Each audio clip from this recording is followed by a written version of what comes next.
Kenzie menawarkan ruang pertemuan untuk digunakan polisi saat Alexa bergegas dari rumah. Tentu saja, Kenzie bukanlah kekuatan yang harus diperhitungkan. Saat Alexa menuju ruangan, 3 pengacara mengikuti dari belakang.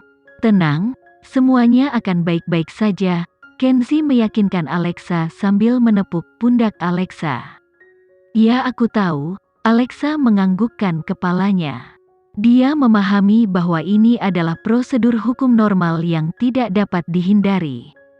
Kenzie dengan lembut menepuk kepalanya saat dia melihatnya berjalan ke ruang pertemuan bersama para pengacara. Setelah dia duduk, polisi memulai interogasinya. "Nona Alexa, saya ingin menunjukkan kepadamu sebuah video yang direkam di lokasi syuting." Petugas polisi menyerahkan telepon kepada Alexa. Begitu Alexa melihatnya, dia tersenyum. Pria ini mengaku sebagai teman Farrell. "Dalam video ini, dia tersesat, jadi saya hanya menunjukkan kepadanya jalan ke tempat Farrell syuting." Petugas polisi itu meletakkan teleponnya dan melanjutkan dengan pertanyaan lain, "Lalu, bagaimana kamu menjelaskan bahwa nomor teleponmu ada di telepon pelaku?" "Pak petugas polisi, bagaimana kamu mengharapkan saya menjawab pertanyaan ini?" Alexa bertanya dengan tenang. "Nomor teleponku baru-baru ini bocor ke publik, semua orang mengetahuinya. Namun, kamu bertanya padaku bagaimana dia mendapatkan nomorku?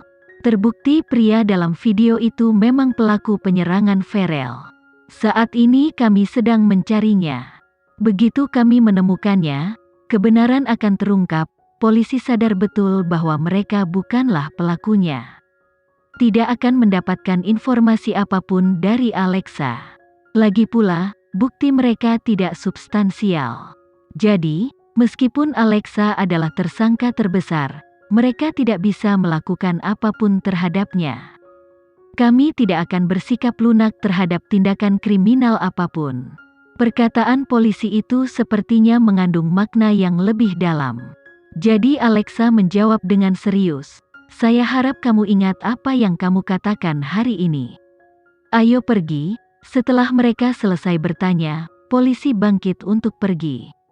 Namun, saat mereka mulai berjalan keluar, mereka berbalik dan menambahkan, "Sekarang keadaan sudah menjadi tidak proporsional, kalian akan terkena dampaknya.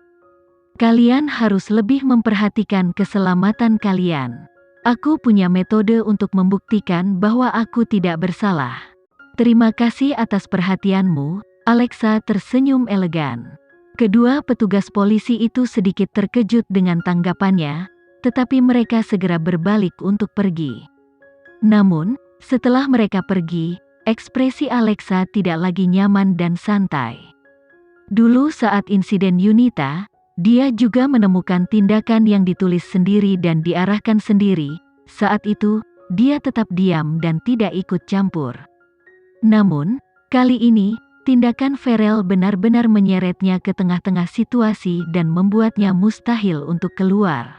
Setelah itu, Kenzie memasuki ruang pertemuan dan memegang tangan Alexa dengan erat.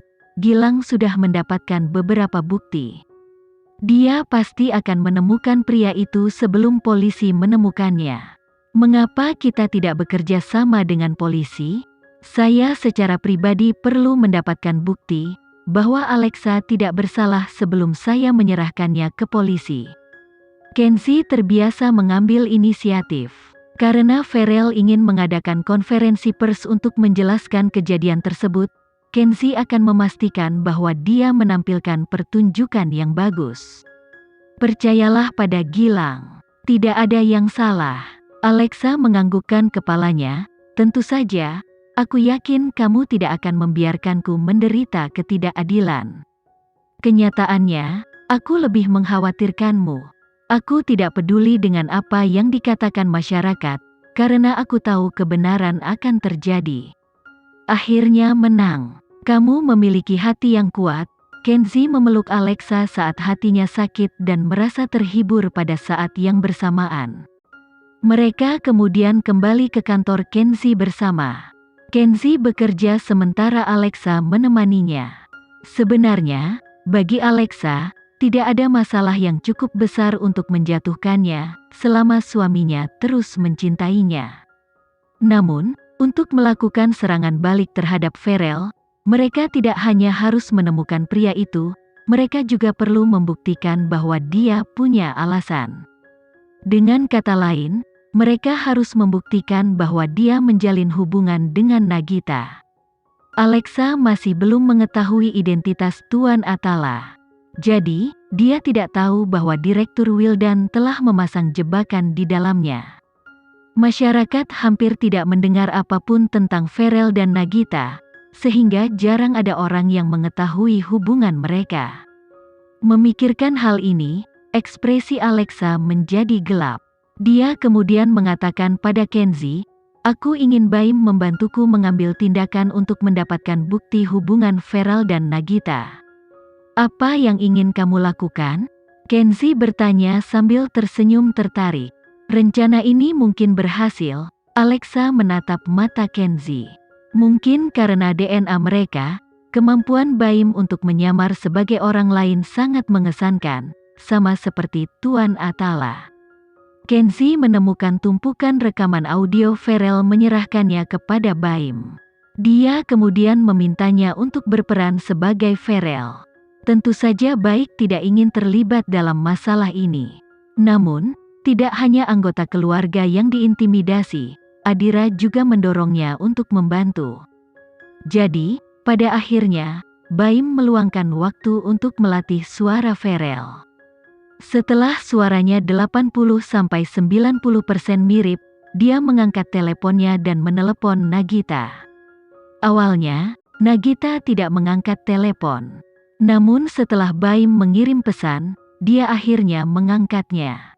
Nagita berbicara, "Ini aku." Baim dengan terampil meniru Farrell. Setelah mendengar suara yang dikenalnya, Nagita menghela nafas lega dan mengeluh, "Mengapa kamu menelepon saya saat ini? Bukankah kita sepakat untuk tidak saling menghubungi untuk sementara waktu? Aku perlu bertemu denganmu tentang sesuatu. Kita tidak bisa bertemu di rumah, jadi aku hanya bisa menemuimu di luar. Ayo kita bertemu di tempat pertemuan biasa." "Oke, tunggu aku di sana. Jangan coba-coba meneleponku. Aku tidak ingin media mengetahuinya." "Mengerti." Nagita sangat patuh. Baim menutup telepon dan membuangnya. Dia kemudian memandang Adira dan Alexa dengan bangga. Sepertinya dia mengatakan kepada mereka untuk tidak memintanya melakukan sesuatu yang sederhana lagi, karena itu hanya membuang-buang waktu. Adira memberi isyarat menggigit padanya, sementara Alexa memandang dengan murung keluar jendela. Dia berharap orang yang dia kirim untuk mengikuti Nagita akan mendapatkan beberapa informasi berguna. Bukan karena Nagita tidak berhati-hati, namun selama beberapa hari terakhir, Farrell telah membuatnya sangat tegang. Jadi, dia tidak lagi tahu kapan Farrell mengatakan yang sebenarnya atau berbohong. Dia hanya mengatakan padanya, semuanya akan beres dalam beberapa hari. Ketika saatnya tiba, kamu akan menjadi pemeran utama wanita. Pada titik ini, Nagita sudah lama menyerah pada gagasan menjadi pemeran utama wanita. Yang ia khawatirkan sekarang hanyalah apakah Farrell akan terungkap. Namun, Farrell tidak berbagi informasi apapun dengannya. Dia hanya menyuruhnya menunggu dan memastikan untuk tidak mengungkapkan hubungan mereka. Tapi, ketidaktahuan ini adalah alasan dia mengambil umpan Baim segera setelah dia membuangnya, karena dia tidak tahu apa yang direncanakan Farrell. Di tengah malam, Nagita meninggalkan rumahnya tanpa asistennya. Sendirian, dia berkendara ke tempat pertemuannya yang biasa dengan Farrell, sebuah kafe bawah tanah. Namun, setelah dia tiba, dia menyadari Farrell tidak ada di sana. Dia kemudian menerima panggilan telepon dari Baim, "Manajer saya tahu, jadi saya tidak bisa keluar malam ini. Pulanglah dulu dan kita akan bertemu lain kali." Nagita tidak mempertanyakan suara yang didengarnya. Jadi dia segera pulang ke rumah tanpa menyadari bahwa dia sedang dibuntuti. Dia terlalu panik untuk menyadarinya. Barang-barang yang dikirimkan oleh Kenzi selalu dapat dipercaya. Jadi tidak butuh waktu lama sebelum dia menerima informasi dari kafe tentang hotel terdekat yang sering dikunjungi Nagita dan Farel. Dia bahkan mendapatkan catatan masa inap mereka dan foto dari penduduk setempat saat keduanya masuk dan keluar hotel. Hotel tersebut berada di lokasi tersembunyi dan memiliki prosedur kerahasiaan yang kuat. Namun, para staf tidak bisa menolak suap. Lagi pula, tidak mungkin bos mereka mengetahui siapa yang membocorkan informasi tersebut. Sekian dulu ya video kali ini, kita lanjutkan lagi videonya di lain waktu. Oh iya, bagaimana menurut kalian? Semoga bisa sedikit menghibur kalian semua. Untuk teman-teman yang baru nonton jangan lupa subscribe ya hehehe.